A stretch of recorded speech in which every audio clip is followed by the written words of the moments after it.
اعوذ باللہ من الشیطان الرجیم، بسم اللہ الرحمن الرحیم۔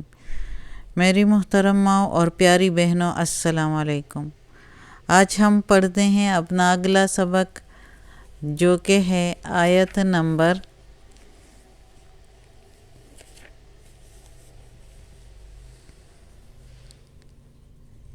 103 اور آیت نمبر 104۔ تو شروع کرتے ہیں ابھی۔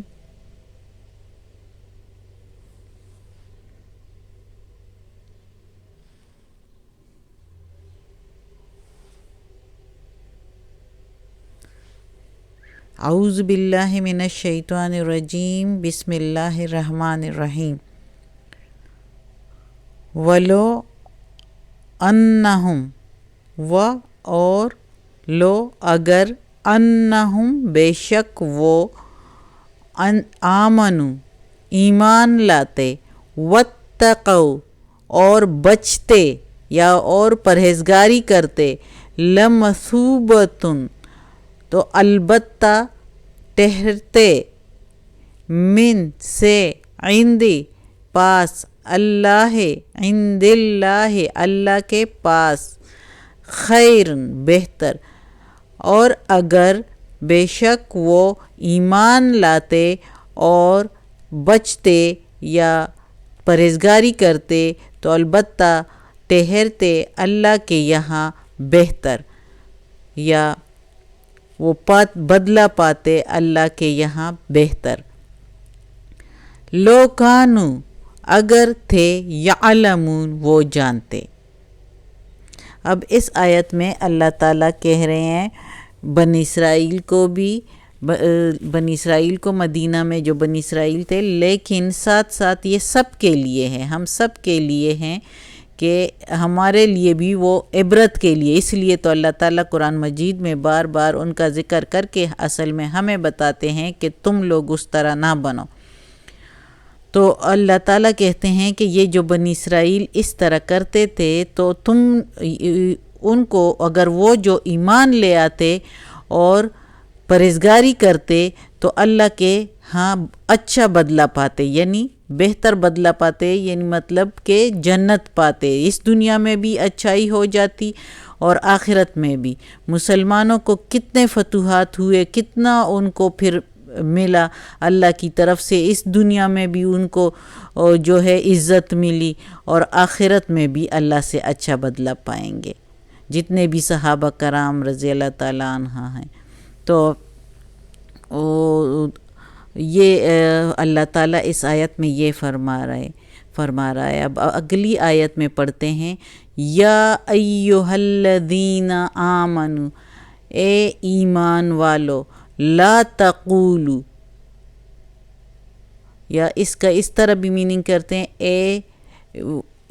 اے لوگ جو ایمان لائے ہیں، تو اے ایمان والو، لا تقولوا لا نہیں تم کہو، تقولوا تم کہو، لا نہیں، رائنا نہ کہو، وقولوا اور کہو، وقولوا انظرنا کہو، واسمعوا اور سنتے رہو، وللکافرین اور کافروں کے لیے ہے عذاب علیم، عذاب دردناک۔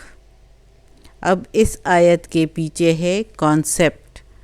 اللہ تعالیٰ اس آیت میں کہتا ہے، کیونکہ اللہ تعالیٰ تو دلوں کا حال جانتا ہے، چھپی ہوئی باتوں کو جانتا ہے، تو اللہ تعالیٰ کہتا ہے کہ اے ایمان والو، رائنا نہ کہا کرو۔ محمد صلی اللہ علیہ وسلم جب بیان کرتے تھے اور ان کو تبلیغ کرتے تھے اور ان کو جو ہے کوئی وحی آتی تھی وہ بیان کرتے تھے، تو یہ جو لوگ تھے، یہودی لوگ جو تھے اسپیشلی، وہ کہتے تھے رائنا، جو کوئی بات نہیں سنتے تھے تو رائنا کہتے تھے۔ رائنا کا مطلب ہے کہ مقرر ہم پر، ہمیں ذرا دوبارہ یہ بتا دیں۔ اور تو اللہ تعالیٰ کہتا ہے کہ رائنا نہ کہو، رائنا کی بجائے انظرنا کہو۔ انظرنا کا مطلب بھی یہی ہے کہ ہم پر نظر ڈالو، ہمیں دوبارہ یہ ذرا سمجھا دیں۔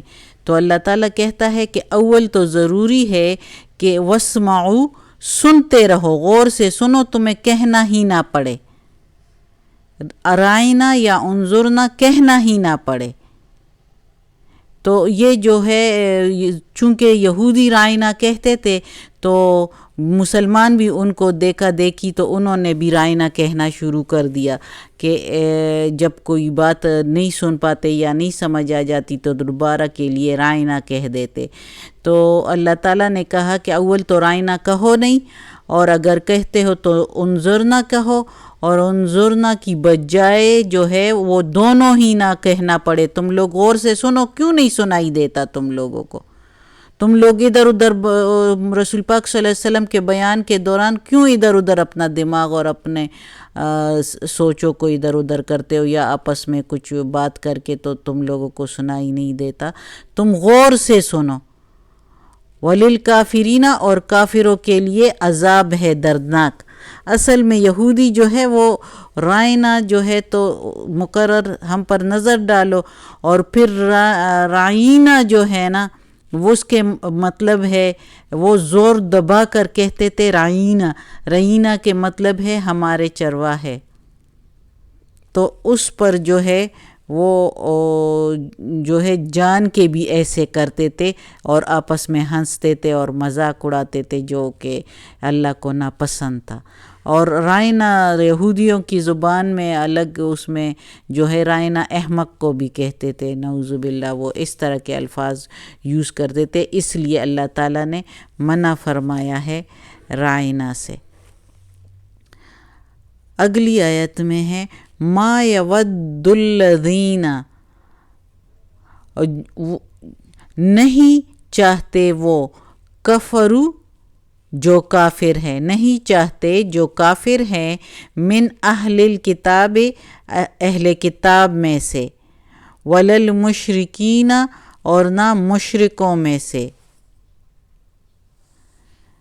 ان ینزل، یہ کہ اترے، علیکم تمہارے اوپر، من خیر، بہتری، من ربکم، تمہارے رب کی طرف سے، واللہ یختص، اور اللہ خاص کر دیتا ہے، برحمتہ، اپنی رحمت، من یشاء، جس پر چاہے، واللہ، اور اللہ، ذو الفضل العظیم، بڑا فضل کرنے والا ہے، بے شک۔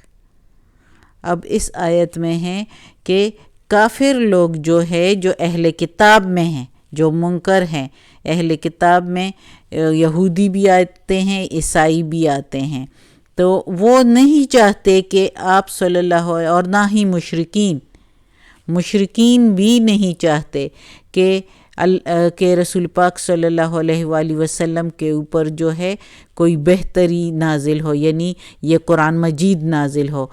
یہودی کہتے تھے کہ یہ ہم پر اترتی، ہم میں سے ہوتا کوئی پیغمبر، اور مشرکین کہتے تھے کہ یہ ہمارے میں سے کوئی ہوتا، لیکن اللہ تعالیٰ نے عرب کے امی لوگوں میں سے محمد صلی اللہ علیہ وآلہ وسلم کو چنا اور ان پر جو ہے قرآن مجید نازل فرمایا۔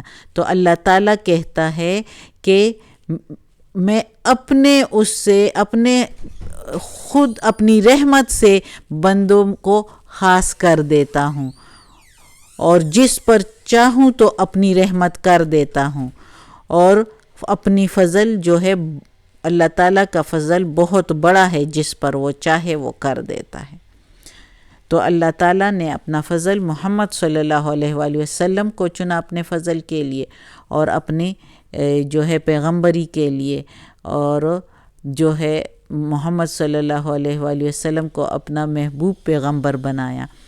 تو یہ آیت میں اللہ تعالیٰ یہی کہہ رہے ہیں کہ نہ مشرکین خوش ہوتے ہیں اور نہ یہودی نہ عیسائی، کہ یہ قرآن مجید جو ہے جب تم پر نازل ہوتا ہے تو ان سے جو ہے محتاط ہو کے رہو۔